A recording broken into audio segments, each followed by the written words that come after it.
is the Royal Enfield Interceptor Bear 650. This is the top variant known as 249, priced at rupees 4.25 lakhs on road Mumbai. There are 4 variants and the differences are to the color only. So yes, this comes in at a premium. This is the first Royal Enfield 650cc motorcycle to get all LED lights. This is the first Royal Enfield 650cc motorcycle to get an all digital cluster, and this is obviously the Scrambler version of the Interceptor 650, and a lot has changed. For starters, the tires are different. The Interceptor 650 gets 18-inch wheels both at the front as well as the rear. Here it gets a 19 at the front and a 17 at the rear. The suspension travel has been increased from 110 mm at the front to 130 mm. Meanwhile, at the rear from 88 mm to 115 mm. And it also gets new tires from MRF known as the Nilorex, which are dual purpose tires with this block pattern here.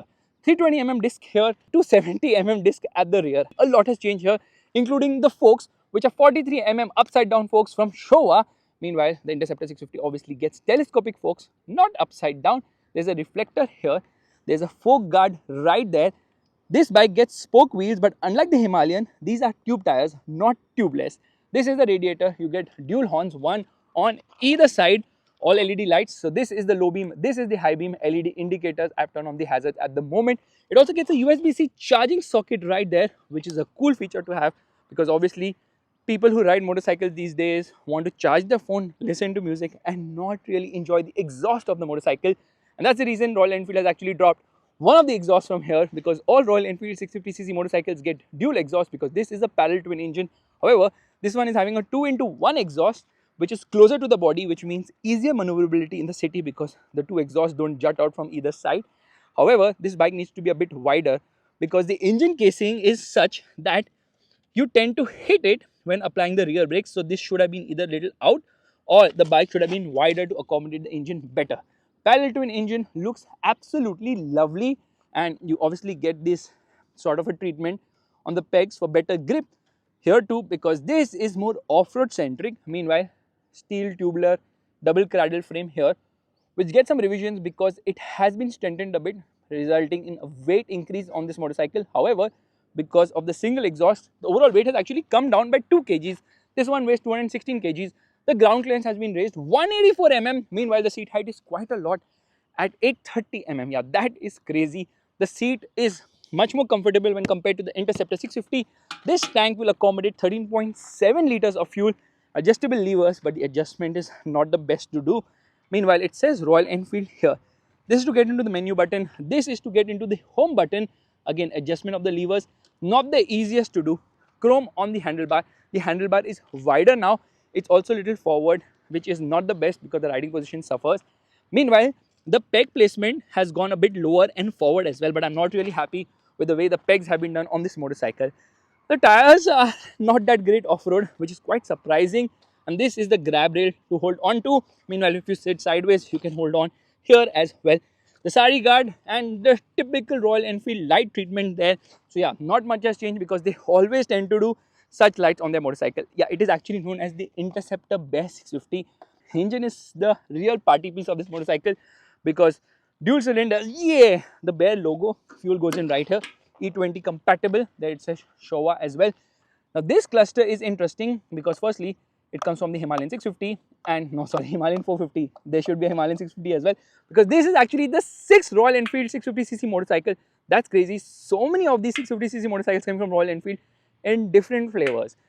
So this cluster obviously has Bluetooth connectivity. It has got Google Maps navigation as well, and in order to navigate now, to press this button. So it's not the easiest to use. Firstly, I'll turn on the motorcycle. Yeah, very retro type switch gear here. Let me turn off the hazard as well. Here you obviously get the indicator. This is for the light control, the horn. Yeah, that's loud. Well, that's what she said. And this is the thing to browse through. The joystick, you can say, so you can get into a lot of information like voltage, what's the fuel consumption like, fuel range, trip 1 and trip 2. And then I have to press this button here. I mean, it gets a bit confusing to operate. Okay, I have come to this button. I can change a lot of things. Golden line. What is golden line? I can turn on the themes as well, how I want. When you turn on the motorcycle now, it does this full swipe up. It says Interceptor Bear 650. There's a whole story behind why it's known as a bear.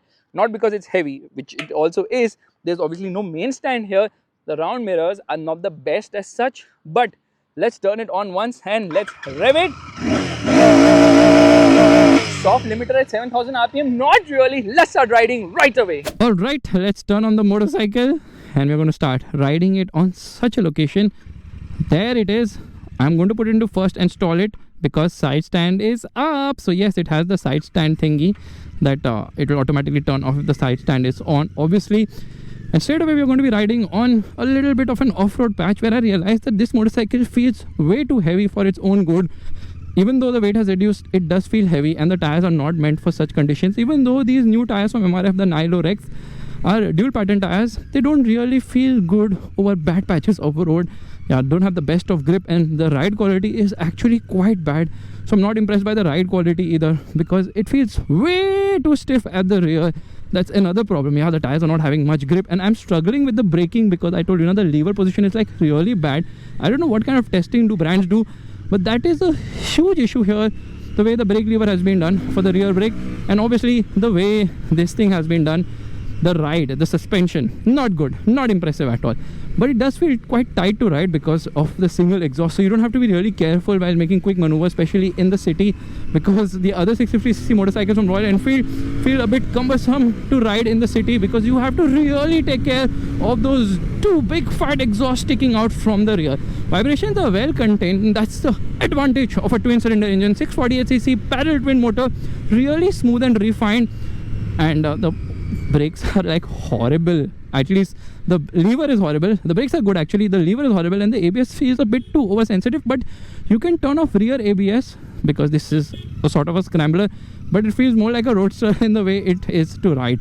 Another big problem is that the handlebar is way far ahead, and then you're not sitting upright, you're sitting a bit leaned in, which is not very comfortable and not something you would expect to do on such a kind of a motorcycle. So another big miss there.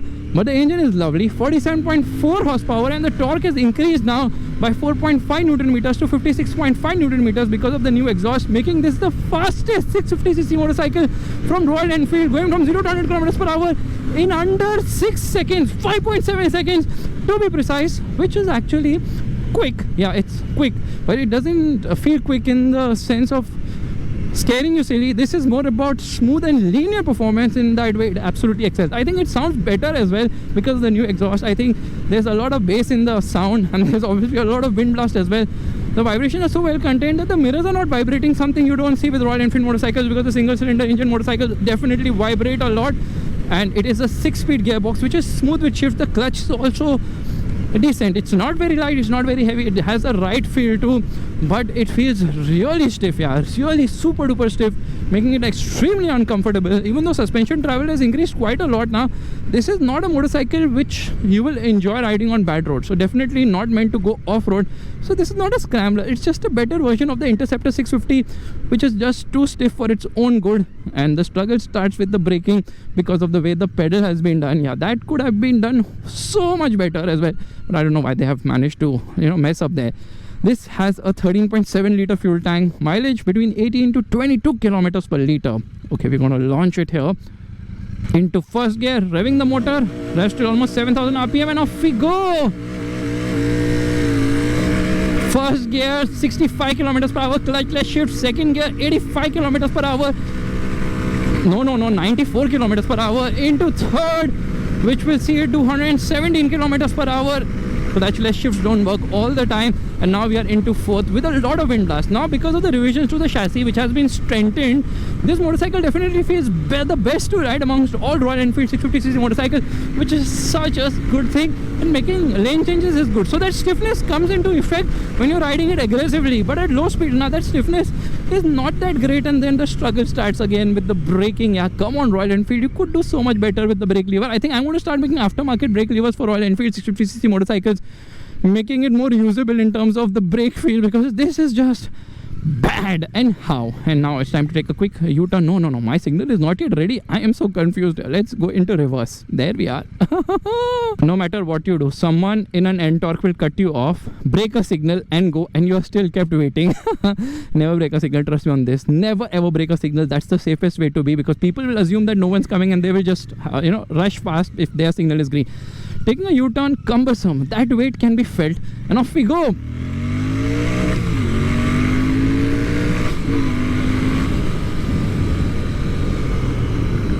Brakes are strong, yeah, very strong brakes. And now we are going to ride it a bit aggressively, where I'm not going to talk, I'm going to let you hear the sound of this motorcycle. And off we go.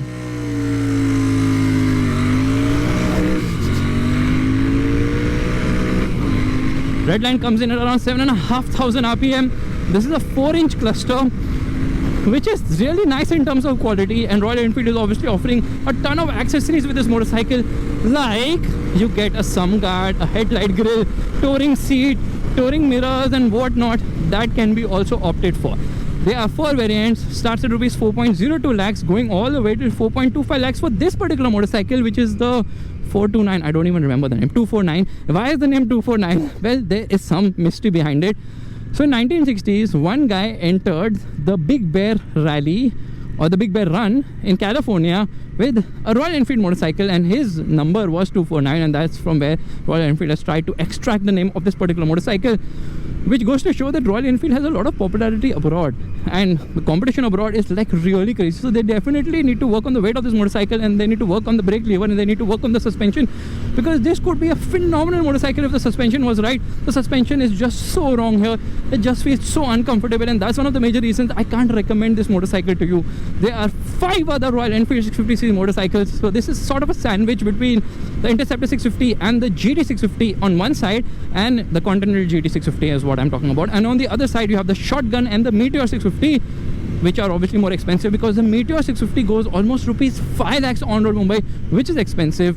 But there's also another 650cc motorcycle from Royal Enfield, which is the Classic 650, which is not yet launched. The pricing has not been announced yet.